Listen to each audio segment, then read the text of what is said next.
প্রথমে যে এই ভিডিওটা করতেছি আপনাকে দেখানোর জন্য যে কিভাবে আপনি প্রোডাক্ট আপলোড করবেন। প্রোডাক্ট আপলোডের জন্য আমি অলরেডি আপনাকে লিংক দিছি। তারপর আমি আপনাকে আবার একটু বলি, আমরা যেটা করি নরমালি, এই আপনার ওয়েবসাইটের অ্যাড্রেস, তারপর হচ্ছে /wp login, এটা দিয়ে যখন এন্টার দেই তখন এরকম একটা স্ক্রিন আসে ইউজার আইডি পাসওয়ার্ড দেওয়ার জন্য। আপনাকে অলরেডি ইউজার আইডি পাসওয়ার্ড দেওয়া আছে।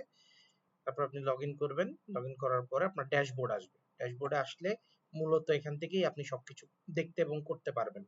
আপনার অর্ডার আছে কিনা সেটা দেখার জন্য প্রথমে যদি আমরা চলে যাই, এই ই-কমার্স অপশনটার উপরে মাউস নিলেই, শুধু ক্লিক করতে হবে না, মাউস নিলে আপনার এদিকে আর একটা মেনু আসবে, ওখানে আপনি অর্ডারগুলো দেখতে পাবেন। আমরা যদি অর্ডারটাতে একটু ঢুকি, তাহলে হচ্ছে দেখেন অলরেডি আপনার কাছে দুটো অর্ডার কিন্তু আসছে। আপনি এই দুটো অর্ডার প্রসেস করতে পারবেন। কি প্রোডাক্টের অর্ডার আসছে সেই অর্ডারের উপরে ক্লিক করলে তার ডিটেলটা চলে আসবে। যেমন উজ্জ্বলপুর নোয়াখালী থেকে একজন, এটা হয়তো বা টেস্ট করছেন বা কিছু একটা, সেই জন্য তার ইনফরমেশন গুলো সব দেয়া আছে। তারপরে হচ্ছে আপনার কি প্রোডাক্ট সে নিতে যাচ্ছে, আলহামদুলিল্লাহ শার্ট নিতে যাচ্ছে। ঢাকা শহরে যদি হয়, যেহেতু তার এই অ্যাড্রেসে ভুল আছে, সো এখানে তাকে কনফার্ম করতে হবে ফোন দিয়ে আপনাকে, যে ভাই আপনি তো ঢাকার অ্যাড্রেস সিলেক্ট করছেন, এটা আসলে আউটসাইড অফ ঢাকার ডেলিভারি চার্জ হবে। তাহলে সে যেটা নিছে আপনি সব ডিটেল এখান থেকে দেখতে পারতেছেন। এবং আপনি নরমালি চাইলে এই অর্ডারটার এটা আপনি ইয়ে করতে পারবেন। এবার হচ্ছে এটার উপর বেসিস করে আপনি কি করবেন, সেটাকে প্রসেস করবেন নাকি হোল্ডে রাখবেন বা ক্যান্সেল করবেন, এখান থেকে আপনি ওটা অ্যাপ্রুভ করে দিতে পারেন। দেখেন পেমেন্টের অপশনটা কিভাবে দিছে সেটাও কিন্তু শুরুতে বলে দেওয়া আছে, পেমেন্ট ভায়া ক্যাশ। আর যদি বিকাশে বা নগদে হইতো, তাহলে এখানে নগদ বা বিকাশে সেই রেফারেন্স আইডিটা থাকতো, যেটা দিয়ে আপনি মিলাই নিতে পারতেন যে হ্যাঁ উনি ঠিক মতো পেমেন্টটা করছে কিনা। ঠিক আছে, তাহলে এভাবে আপনি হচ্ছে আপনার অর্ডারগুলা দেখতে পারেন। আবার এই ই-কমার্সে গেলে আপনার এই ই-কমার্সের ওখানে অর্ডারের ইনফরমেশনগুলো এভাবে আপনি অর্ডারে ক্লিক করলে যত অর্ডার আছে সব দেখাবে, এবং ডিফল্ট অর্ডারটা প্রসেসিং হিসাবে দেখায়। আপনি ঢুকে যখন চেঞ্জ করবেন স্ট্যাটাস, তখন চেঞ্জ হয়ে যাবে। এটা গেল আপনার অর্ডার চেক করার অপশন। এবার আপনি একটা প্রোডাক্ট যদি অ্যাড করতে চান, যে কোনো একটা প্রোডাক্ট আমরা এখন স্যাম্পল অ্যাড করব, ধরেন এবার আপনি দেখেন ই-কমার্সের নিচে যে অপশনটা আছে প্রোডাক্ট, প্রোডাক্টের ওখানে গেলে মাউসে ক্লিক করলেও হবে অথবা মাউস রাখলেই হবে, অল প্রোডাক্টে চলে যাবে।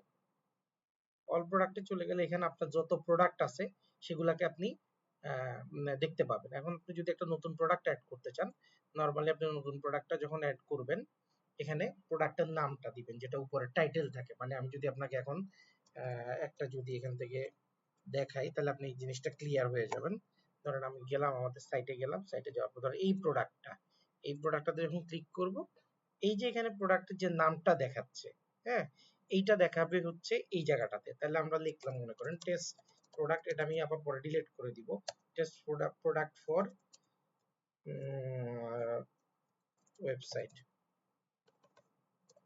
ঠিক আছে, এবার এখানে হচ্ছে কি আসবে, এই যে এই ডেসক্রিপশনটা, এই ডেসক্রিপশনটা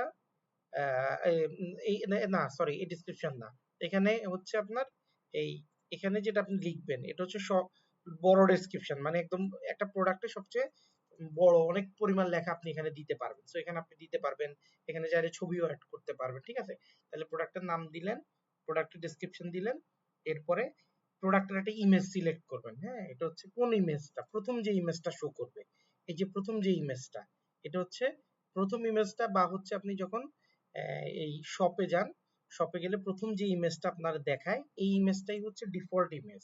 এই যে প্রোডাক্টের যে ইমেজ, এটা হচ্ছে ডিফল্ট ইমেজ। এখন আমরা দেই একটা, ধরেন এখান থেকে আমরা একটা মিডিয়া লাইব্রেরি থেকে একটা সিলেক্ট করি, যেটা অলরেডি আমরা আপলোড করছি। ধরেন যে কোনো একটা আমরা ধরেন এইটা দিই, এই প্রোডাক্টটা আমরা দিলাম। এটা হচ্ছে এটা এখানে যেটা দেখাবে, এটা হচ্ছে মূলত এই যে এখানে শুরুতে যে প্রোডাক্টটা দেখায় ওইটা। আচ্ছা, সিলেক্ট করে ফেললাম। এখন এই যে দেখেন, যখন প্রোডাক্টটা আমি ঢুকলাম, ঢোকার পরে আরো যে 3-4টা ইমেজ দেখাচ্ছে গ্যালারি ইমেজ, সেই গ্যালারি ইমেজগুলো আপনি কোথা থেকে আপলোড করবেন, এই যে তারপরের অংশটা থেকেই। এখানে প্রোডাক্ট ইমেজের পরেই গ্যালারি। আমি এবার এখানে যাই, গিয়ে হচ্ছে আপনার ধরেন আমি এইটা এইটা এইটা এইটা এগুলো আপনি সিলেক্ট করতে পারবেন। সিলেক্ট করার জন্য সিম্পল, খালি হচ্ছে এই যে এখানে ক্লিক করবেন, তারপর কন্ট্রোল চেপে ধরবেন অথবা শিফট বাটন চেপে ধরবেন, ধরে হচ্ছে সিলেক্ট করতে পারেন, তাহলে মাল্টিপল সিলেক্ট হবে। আর যদি আপনি কোনো বাটন প্রেস না করেন তাহলে শুধু একটা সিলেক্ট হবে। তাহলে মাল্টিপল সিলেক্ট করার জন্য আমরা শিফট বাটনটা চেপে ধরতে পারি বা কন্ট্রোল বাটন চেপে ধরে অ্যাড টু গ্যালারিতে ক্লিক করলাম, তাহলে দেখেন এখানে অনেকগুলো ইমেজ চলে আসছে।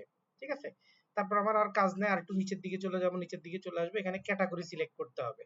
ঘড়িটা যে প্রোডাক্টটা এখন দিচ্ছি এটা কি কি ক্যাটাগরির প্রোডাক্ট, সেই প্রোডাক্টটা আমরা এখান থেকে, এই লিস্ট আছে অনেকগুলা, এখান থেকে আপনি সিলেক্ট করে দিবেন। যেমন এটা হচ্ছে ওয়াচ, তারপর হচ্ছে ওয়াচের মধ্যে আপনি কোন ওয়াচ, মানুষের ম্যান ওয়াচ না ওমেন ওয়াচ, ধরেন এটা ম্যান ওয়াচ, সেটা সিলেক্ট করে দিবেন। যদি ওমেন হয় ওমেন দিবেন, যদি স্মার্ট ওয়াচ হয় স্মার্ট ওয়াচ দিবেন, অ্যান্টিক দিলে অ্যান্টিক, ওয়াল ক্লক দিলে ওয়াল ক্লক, যেটা দিবেন আপনি সেটাই আসবে।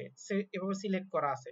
তারপরে মনে করেন আপনি আরেকটু নিচে নামবেন, নিচে নামলে যদি কোনো ব্র্যান্ড থাকে, ধরেন এখানে এই ব্র্যান্ডটা কোনো একটা আওয়ার স্টার ব্র্যান্ডের হইতে পারে, এখন বলে না এটা না, একটা নতুন ব্র্যান্ড, এখান থেকে আপনি ক্যাসিও দিয়ে দিলেন, ক্যাসিও দিয়ে অ্যাড নিউ ব্র্যান্ডে ক্লিক করে দিবেন। ঠিক আছে, ক্লিক করে দিলে এটা ক্যাসিওর আন্ডারে চলে আসবে।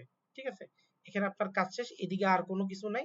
এবার হচ্ছে একটু উপরে উঠবেন, উপরে উঠে এই জায়গাটায় আসবেন, এই যে এদিকে আবার প্রোডাক্ট ডাটা আছে। এখন এই প্রোডাক্টের যে দামটা এখানে দেখতেছেন 899 টাকা, কোথা থেকে সিলেক্ট করবেন, এই যে এখান থেকে সিলেক্ট করবেন, মনে করেন 1000 টাকা প্রোডাক্ট, এই প্রোডাক্টের দাম। এখন আপনি মনে করেন এটার উপর একটা ডিসকাউন্ট দিতে চাচ্ছেন, যেটা আপনি শুরুতে হয়তো সিলেক্ট করতে পারেন, অথবা না আমি পরেও ঢুকে আপনি এডিট করে করতে পারেন। তাহলে আপনি এটা সেল প্রাইস দিয়ে দেন 800 টাকা, মানে 1000 টাকার আইটেম 800 টাকা, যেটা আপনি অলরেডি মনে হয় একটা প্রোডাক্টে করছেন।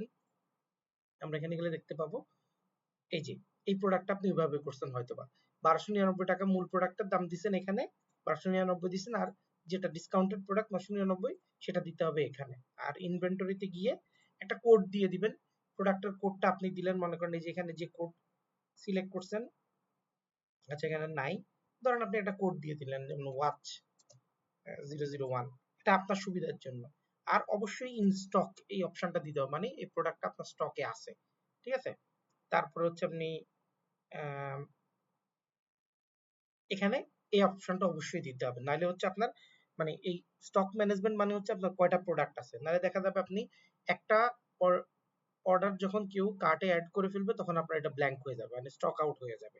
এই জন্য ট্র্যাক স্টক কোয়ান্টিটি দিয়ে আপনি এটা বাড়াই দিবেন, ধরেন 10টা প্রোডাক্ট দিয়ে দিলেন, 50টা, আপনার কাছে যতগুলো আছে এই আইটেমটা, মানে এই আইটেমটা আপনার কাছে যতগুলো আছে সেগুলো আপনি এখান থেকে দিয়ে দিলেন, কোয়ান্টিটি দিয়ে দিলেন। ঠিক আছে, দিয়ে আপনার এরপরে শিপিং এ চলে গেলেন, শিপিং এ যায় মনে করেন একটা ক্লাস দিয়ে দিলেন, এটা কি ফ্রি ডেলিভারি দিবেন, ইনসাইড ঢাকা দিবেন না আউটসাইড ঢাকা দিবেন।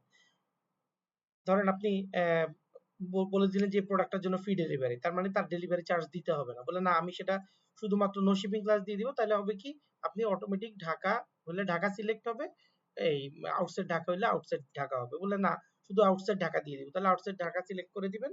আর এদিকে আর কোনো কিছু নাই। আর এইটা হচ্ছে বেসিক্যালি প্রোডাক্টের শর্ট ডেসক্রিপশন, মানে প্রোডাক্টে ঢোকার সাথে সাথে যে ডেসক্রিপশনটা দেখেন এটা হচ্ছে আপনি এখানে দিয়ে দিবেন। শর্ট ডেসক্রিপশনটা দেখেন ওখানে লেখাই আছে প্রোডাক্টের শর্ট ডেসক্রিপশন, ছোট করে দিবেন, এখানে 5-6 লাইনের বেশি দিয়েন না, 5-6 লাইনের বেশি দিলে হবে কি প্রোডাক্টের এই জায়গাটাতে অসুন্দর হয়ে যায়, অনেক বড় হয়ে যাবে, দেখতে ভালো লাগবে না। বরঞ্চ যদি বেশি ইনফরমেশন থাকে সেটা ওই ডেসক্রিপশনের মধ্যে দিবেন, মানে একদম শুরুতে যেটা আছে নামের পরপরই সেখানে বড় আকারে যত খুশি লিখতে পারেন, কোনো সমস্যা নেই। তাহলে আমরা নিচে চলে যাই, নিচে আমাদের শর্ট ডেসক্রিপশন দেওয়া হয়ে গেলে এখানে আপনি চাইলে ছবিও অ্যাড করতে পারবেন। ছবিটা অ্যাড করানোটা দেখা যায়, অ্যাড মিডিয়াতে ক্লিক করবেন, যে কোনো একটা ছবি এখান থেকে মনে করেন লোগোটা দিয়ে দিলেন, হ্যাঁ এভাবে আপনি অ্যাড করতে পারবেন। তারপরে এবার আপনি চলে যান উপরে গিয়ে পাবলিশ দিয়ে দিবেন, পাবলিশ। ঠিক আছে, পাবলিশ হলে দেখেন এখানে অলরেডি আপনার চলে আসবে। এবার আপনি এখান থেকে ডিরেক্ট ক্লিক করে প্রোডাক্টটা দেখতে পাবেন কোথায়, এই যে আমরা যেটা ক্রিয়েট করলাম, যেহেতু আপনার ওই প্রোডাক্টটা আপনি কম বেশি করে দিচ্ছেন প্রোডাক্টের ভ্যালু এবং সেল ভ্যালু, এই জন্য প্রোডাক্টের পাশে সেলের একটা আইকন চলে আসবে।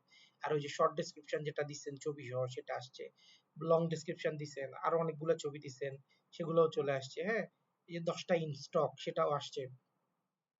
এভাবে আপনি প্রোডাক্ট অ্যাড করতে পারবেন।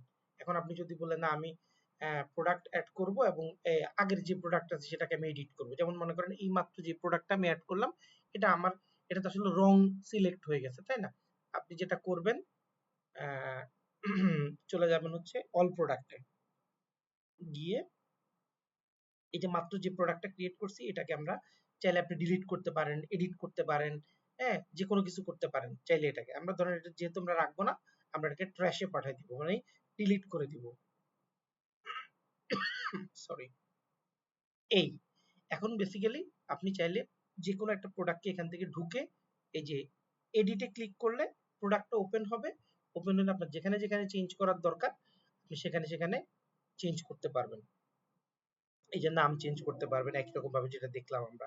এখানে অনেক এই বড় ডেসক্রিপশন দেয়া আছে, এখানে ছবি দেয়া আছে, চাইলে এখানে আপনি আরো একটা দুটো ছবি অ্যাড করতে পারেন, অ্যাড দিয়ে এখন চাইলে আবার অ্যাড করে নিতে পারেন। এগুলো থেকে যাবে তখন।